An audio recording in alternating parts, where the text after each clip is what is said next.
Il ne faut pas polluer.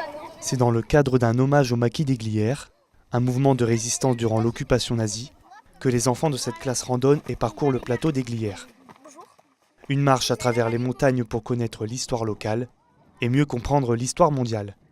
Ils le comprennent à leur niveau, mais surtout ils le ressentent. Et c'est le but de ces journées-là aussi, c'est de le ressentir. C'est important parce que ça leur fait vivre un moment très convivial, avec de nombreux élèves, de nombreuses écoles.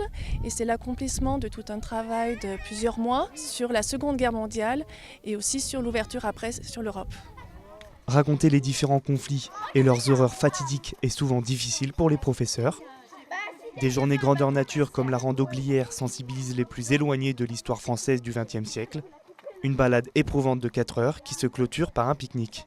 Elle est bien, on a fait plein de choses, on a monté, on a descendu, on a trouvé de la neige même.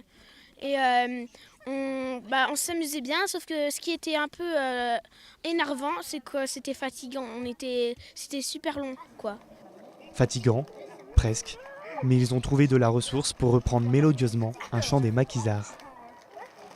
Ami, entends-tu le vol noir des corbeaux sur nos plaines? Ami, entends-tu les cris sourds du pays qu'on enchaîne? Ohé, partisans, ouvriers, paysans, c'est l'alarme. Ce soir, Pour sa 22e édition, la rando Glières accueillera 2200 élèves. En tout, ce ne sont pas moins de 40 000 élèves qui ont commémoré les résistants au pied du monument national.